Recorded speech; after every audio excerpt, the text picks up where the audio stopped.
So these are some photos that I'm going to kind of go through a little bit rapidly from a sheet mulching party at Village Homes this year. So they had a number of people over several weekends where they were working on this project. And I talked to one of the organizers of it, Amy Medavoy, had said that I was welcome to use their photographs. They're available on the Village Homes Facebook page. So if you want to see more photographs, that's where they are. So first you're going to and I will talk a little bit about getting the cardboard, but this is just the process itself. You're going to lay the cardboard out in a single layer with slightly overlapping edges. Ideally, you've taken off any non-compostable tape or major staples or other things that you don't want in the ground, but you just you lay it out on top of the grass that you have. And one question that I had last time was, well, what about if I've got leaves from my trees, or what about if there's other things?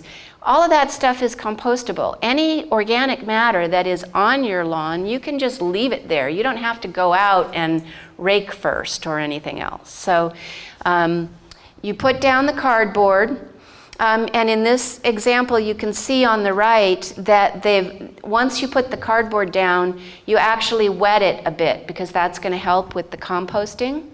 So and you can certainly wet the lawn underneath. Any amount of moisture that's not too much moisture is going to help with this process. But the main thing is to get the cardboard out, not to have more than one layer except for the overlapping edges, and then wet down the cardboard very thoroughly, and then you start bringing in the mulch.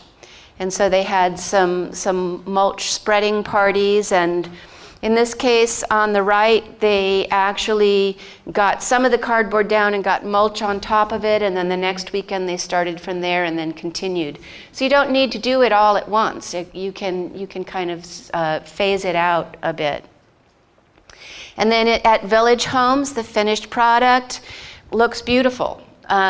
This is not the end product. They are planning to come in and plant in October, and they've had a very involved process where people have voted on different types of plants and different planting plans. But in the meantime, they have a very nice looking area that's using a lot less water, just the watering that they need to do for their trees. And if you want to see this, it's actually, this is the central Village Homes path that intersects with Russell Boulevard, so it's pretty easy to find. And if you walk or ride up that pedestrian bike path, you'll see some other examples of areas that you wouldn't know used to be lawn, but you can find out. This particular lawn has grass on the other side of the path, so it's a good juxtaposition to see what they've done. Okay, so this is a bit more detail about sheet mulching, and I'm not going to spend too much time on all of this because, as I said before, you can get this information by looking at the city website.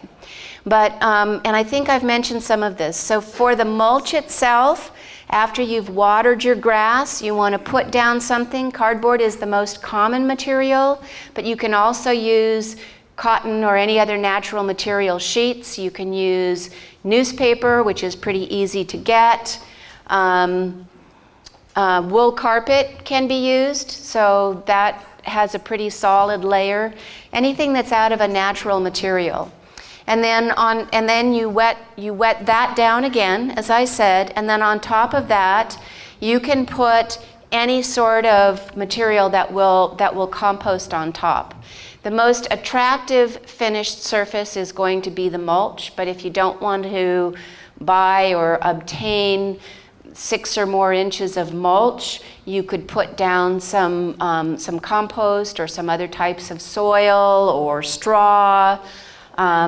Anything that will compost can go down on top of that. I mentioned 6 inches. Ideally, you want to use as much depth of the material on top as you can put down. A lot of times people are concerned about putting 6 inches on top of their grass, but it is going to compact down because The grass is going to compost and decay, and the materials that you put on top are as well. So you can start closer to the sidewalk or the paving edges with less, and then build it up to a higher height. But the deeper you have, the more rapidly you're going to get positive effects. So if you're using all mulch, that's simple, but if you're using leaves or other compostable material, you want to put the mulch right on top, and that's mostly for appearance, because you could do it with soil or anything else. And then again, when you finish, you're going to wet one more time. Now, you don't have to be doing really deep watering with this. You're just keeping the whole mix moist enough so that it will start to compost. So there's a list of some supplies that you might want to have on hand. You might want to be wearing gloves. You're going to need some things to cut and place your cardboard. If you're using cardboard, you might want to have some landscape staples to keep it down so that it's not lifting up. And ideally, you'll be doing your sheet mulching in the warm season, so that when the cool season comes around, you're ready to plant if that's what you want to do. And that's going to help your composting of the lawn underneath go more rapidly. But there really are no rules that you can't do this at any particular time. You could do it almost any time of the year, and just allow the time for the lawn to die and compost. But as we all know, in the colder seasons, you're not going to get as much effect. So I think I've talked about most of that. And one thing you might want to know is, how do you figure out what you need? Before you start, if you're getting mulch, you're going to want to order that mulch so that you have it on hand. You're going to obtain your cardboard and any other materials that you need. And the way that you're going to decide how much you want is to measure the lawn area, and you can do that, you don't need to measure all the little pockets, but basically a measurement of the basic width and depth, and multiply by the number of multiply length by width, and that's the square feet you need of cardboard. But then for the soil and mulch, you're going to be needing to do that in cubic feet or cubic yards. So there's a formula here that when you look at this online, you can see it. If so for cubic feet, I need to look at the formula, but cubic feet is the depth that you want times the width times the length. And that will get you the cubic feet. And then to get from cubic feet to cubic yards, you need to divide by 27. So that's how you end up. And in this case, I'm using the example of needing 3.7 cubic yards, so I would order just 4 yards of mulch if that's what I need, mulch or soil or whatever. So then I have a few additional tips for the sheet mulching or for any other type of approach that you use. You don't have to cover the cardboard with mulch, as I said. You can use straw or soil. You can, some of this I've already said, but you can end up with just mulch, or you can come back in and plant at a later season or even immediately. So in this case, this is Stacy Parker, and she used soil on top of the cardboard and then planted by digging down into the cardboard and then put a little bit of mulch on top of that. So she ended up with a fairly deep layer over the cardboard, but some of it was soil and some of it was mulch. Wait, did I skip one? Yeah. So to get your cardboard, one thing you can do is to contact businesses that you already frequent regularly, whether it's a place like an appliance store or a bike store or a grocery store, anywhere where they're bringing in cardboard and recycling that on a regular basis. And also you can check in with friends and neighbors and see if they have any excess cardboard. So you can start gathering it over a bit of time. The one thing we want to caution you is don't just go marauding around the neighborhood and picking it up from the street, because that's actually not okay. You need to ask your friends and neighbors if you can take that cardboard. And mulch, it's possible that you could contact some tree companies that grind up trees. They might have something that you can use, but you can also contact nurseries and local landscape supply companies to order your mulch. When you're doing your design, there's some other techniques that are really useful to use.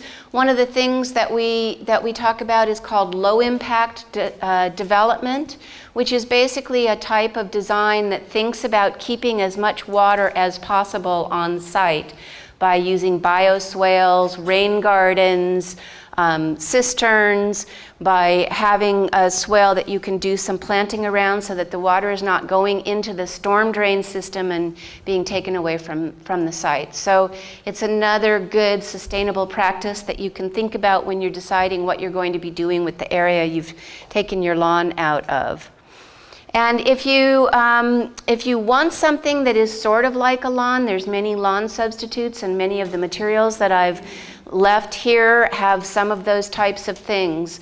Sedges, buffalo grass, other types of sod. There are even drought-tolerant sods that you can roll out, or seeding, or plugging. So you can have grasses that take a lot less water. You can plant wildflowers or a prairie type design with other types of grasses that get quite a bit higher, or just some of the landscapes that we've looked at that have landscape planting that use native and drought tolerant plants. And then the bottom photograph is actually a less planted design that has some decomposed granite and other landscape materials in a planting-like layout. So there's many, many options that as you think about what you want to do, there's options for lawn substitutes.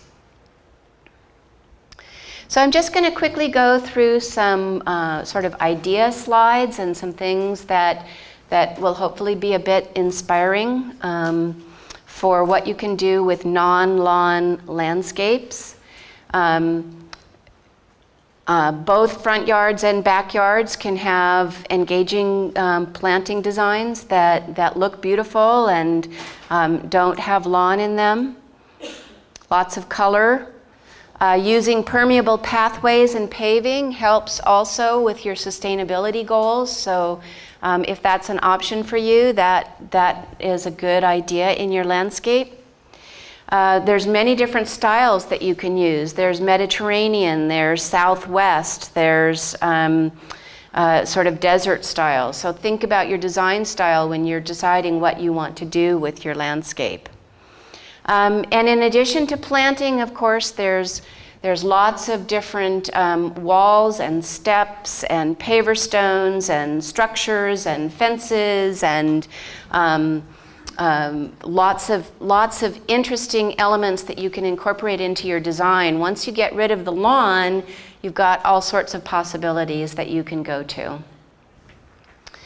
These are some of the permeable paving options. You've got on the upper left, there's some DG, there's gravel, paver stones, and different kinds of plantings mixed with stones. There's also permeable concrete, which may or may not be the best residential use, but it's becoming much more popular, and that actually allows water to percolate into the soil right through the paving. I encourage a lot of color and accents, and color can be all greens, or it can be all whites, or it can be a riot of color. That's really a personal choice. Having accents and art and focal points in your landscape is another opportunity that once you get rid of that monoculture of the lawn, you've got a lot of opportunities. And the site furniture that you put out there is good since you're not going to be sitting on the lawn, you can be sitting on something else. These are just kind of some design ideas. So that's the end of my presentation, and I wanted to make sure to leave plenty of time for questions. So if we get away from the extra water that we need for our lawns, we can have a healthier environment and a healthier us. So I'll take questions, okay? Yes, okay. Can I answer a question here? Yeah, my lawn has this weird plastic stuff under it. Okay. And what we've done is put the black plastic over the lawn. Last year I didn't water it all in the backyard. Then there's black plastic, but where I pull up the plastic, where there's dirt, there's this just Okay. green stuff. So a lot of times if your original lawn was put in as sod, there can be a netting that is part of the sod that went down, and that doesn't necessarily decompose. But I don't think that you need to use black plastic for that. What you can do is just use whichever technique you pick here, and then if you want to plant in the areas that you've put the bark and the mulch, you can dig through that, and it's not going to keep your area from having water go through it or anything else. So it would be a big mess to try to get rid of that. So my recommendation would be to just leave it there, and then if you're doing planting, just cut through that. Yes. How do you do the sheet mulching, and after how long we can plant with the other plants? Okay, so the question was, how long does it take to do the sheet mulching, or when? No, Oh. After sheet mulching, how long do you have to wait to plant? You don't have to wait. What you would have to do is cut through the cardboard to get your plants in, so you're not having quite as solid of a layer, but you can still do that. You can do the whole sheet mulching, and I showed you a picture of that Stacy Parker had done, where she used soil as the first cover over the bark mulch, and then she planted with her container plants and cut through the cardboard, and then when she was all done with the planting, she put down some mulch. So you can do that immediately. The one reason that it makes a little bit of sense to wait is because we're still in the heat of the summer. So if you are planning to do your sheet mulch, if you're planning sheet mulching first of all, and you're planning to do it right away, it probably makes sense to wait until we're about to, that we're more likely to get water. So if you wait till October, that still gives you a couple months, a number of weeks for the process to get started before you put in your planting. So that would be what I would recommend. Yes?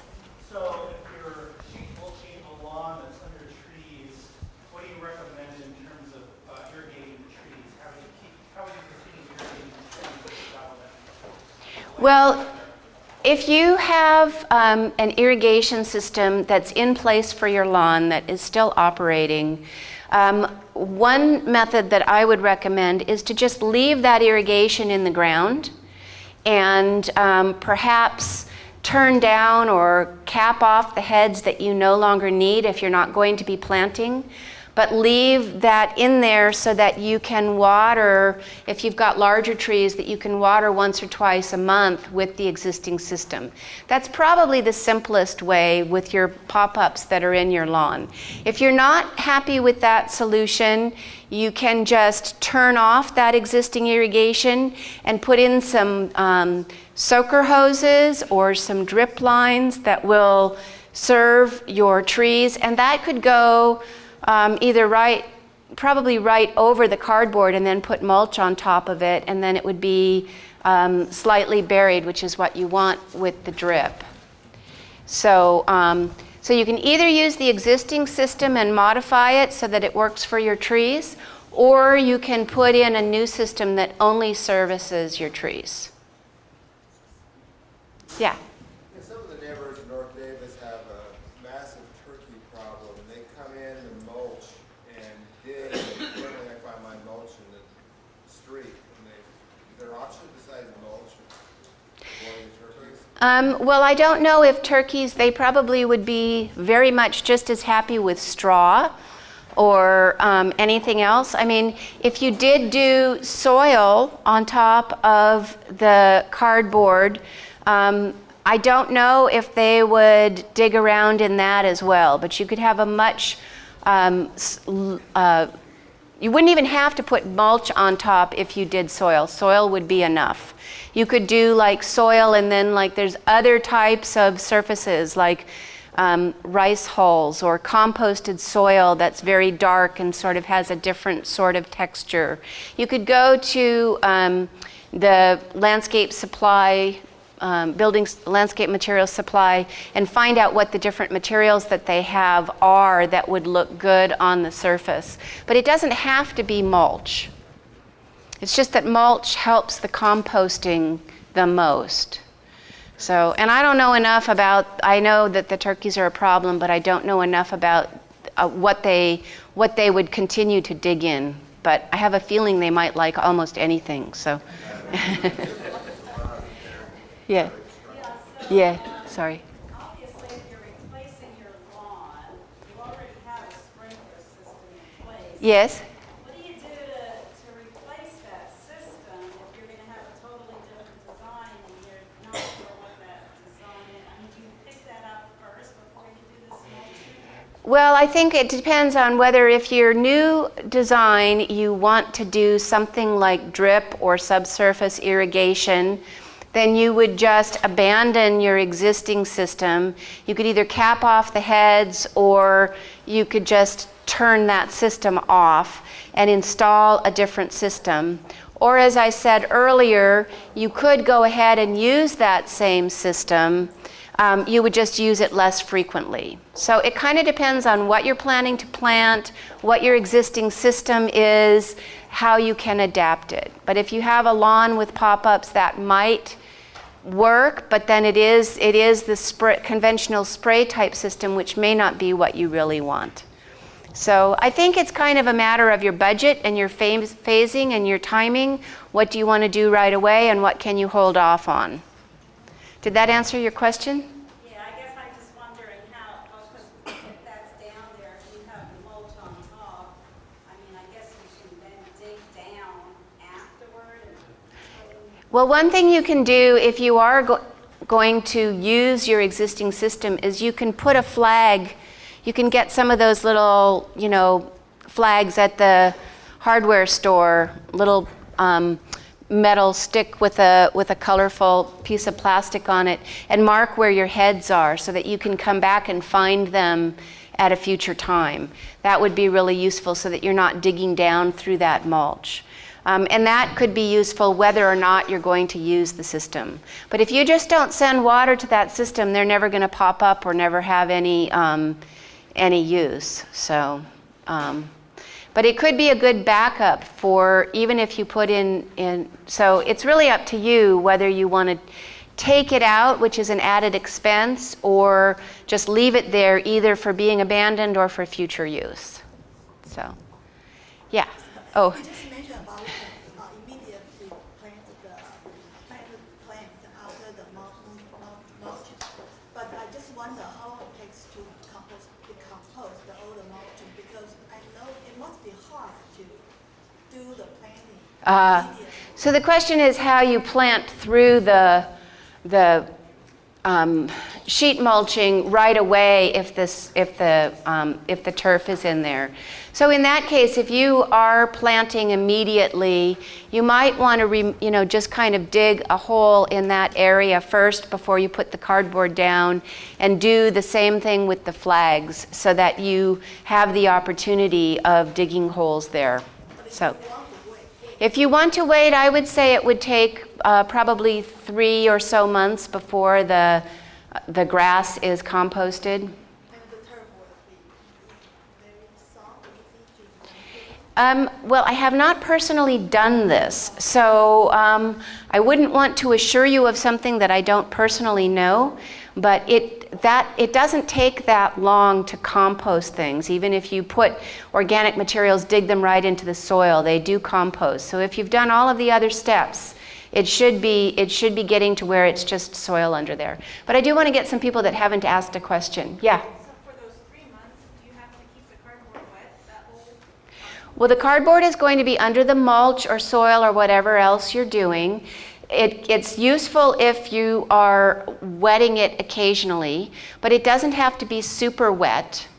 So, no, you wouldn't have to water it once a day. I would say like weekly or something like that, which isn't really going to be a problem if you have any trees in the area because you're going to be watering them. But it's just like any compost. It needs a bit of moisture to work, but the mulch is going to hold some moisture as well. So, yes. Yes? So is the cardboard preferable, or does the newspaper work just as well? The newspaper works just as well. And the reason that the cardboard is good is because it's that kind of thickness, and it's got some corrugated, it's got air in it, so that's why that works pretty well. The newspaper will work. The same as when you do composting, you can put newspaper in your compost or use it for worm bins or that kind of thing. It will also work. But if it gets too thick, then you're not going to be getting water going down through it. Newspaper tends to be a little denser depending on how many layers you put down. So it's that good balance between enough newspaper and not too much. Yes? I don't actually have a question, but I have a hint for people who are thinking of doing this sheet mulching method.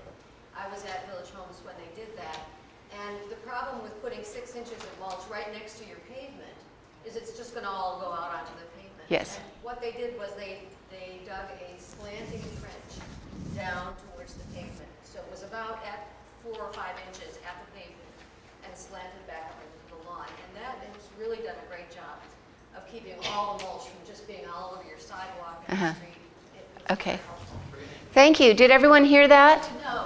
Okay. So she said she was there when Village Homes was doing their project for sheet mulching.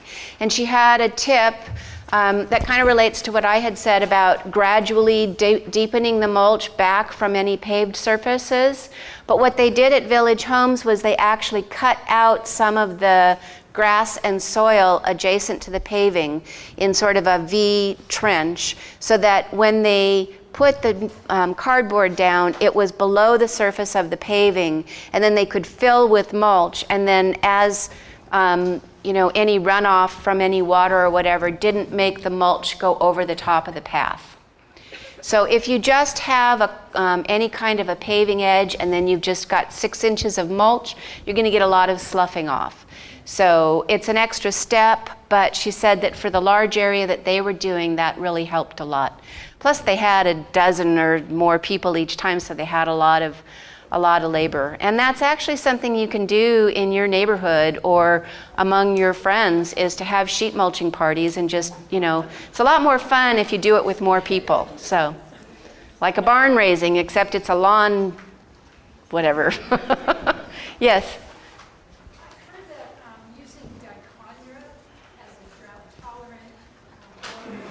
Uh-huh. Yes. Yeah. So she was mentioning that dichondra is a good alternative. I'm not so sure that dichondra does very well in Davis because of the composition of our water, but there are a lot of other plant materials that also work, and you can find that by going to the Arboretum website or some of the other websites that are available. And dichondra is typically seeded, so you could certainly try it, or you could try a mix of different things. If you can use red fescue or other types of grass that you don't mow as much, and that can be a very good way to go. Okay, question in the back. I'm worried about if we do get rain, or when we do get rain, what about drainage? If you haven't planted and you're still in the sheeting, is drainage going to be an issue? Drainage really shouldn't be an issue if you've got the mulch on there, because the mulch is going to retain a lot of moisture, and then the cardboard will be somewhat permeable between the edges and also just through it. It's going to get wet and soggy very soon, and the water will tend to go through that. So I can't completely guarantee that there won't be some water going off, but it's not going to be, it's kind of more similar to the way water works with lawn, because some water does drain off lawn and some will drain off the cardboard, but you've got the benefit, drain off the sheet mulching, but you've got the benefit of a thick layer of mulch there that will help retain the water. So, Yes, question. Part of my lawn is sloping. Uh-huh. What happens when it rains? Will the mulch slough off, as you said, or how do you keep it from running off? Well, when your landscape is already sloped and you're using this technique, it's really how do you keep the mulch from running down? And I think it's a matter of the type of mulch that you select. I didn't really mention this, but the kind of mulch that you get in bags that comes in small, medium, and large, those chunk type mulches tend to float away. But if you get a shredded bark, like a shredded redwood or cedar bark, it binds quite a bit more, whether it's on the flat or whether it's on a slope. It's a little bit harder to install because it's harder to dig up and throw down there, but under any circumstances, whether you're sheet mulching or just mulching your garden, I always recommend a shredded bark because in my opinion, it looks better, it binds together better, and it lasts longer because if you get the reddish color kind, you can just rake it and it comes back and starts to look really great. So it's a shredded bark, sometimes called, some of the names are gorilla hair or shredded bark, but that's the best way to go. And when you go and look at your landscape supply, you can look at the different types that are available. It doesn't necessarily tend to be that much more expensive than other types of bark, so I think it's well worth it.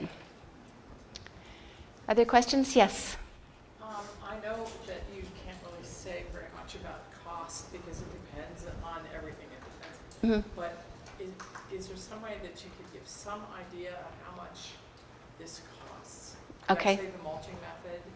Uh-huh. Because I have no idea. So the question is about cost, how much this costs. And the sheet mulching is probably one of the least expensive ways to go because if you're using your own labor and you're not having to rent a sod cutter or a waste bin to get rid of your sod and you're not applying a lot of chemicals and you're basically just leaving what is there. And if you can get sources of free cardboard, my son-in-law said that after I gave this talk in May, he works at a bike shop. He said he had tons of people coming in looking for cardboard. He was cracking up because, but there are sources in the community. And if you go to businesses that you already frequent, like your grocery store or whatever, then you can get the boxes and break them down and use the cardboard. So that is essentially free. You may need to collect it for a while. And then really what you're paying for is the mulch itself. So, and of the various landscape materials that you can put in, mulch is not excessively expensive. So, and that's why we often put mulch down in our landscapes, even if we're not changing the landscape, because it looks good and it retains the water and has all sorts of benefits. So I don't know what 6 inches deep of mulch costs, but I do know that when you order mulch from a landscape supply company, if you get a certain quantity of it, the delivery is free. So I should look into that, but I'm sorry I don't have the numbers with me. Does anybody know what mulch is? It's like $30 a cubic yard or something like that. So I don't know.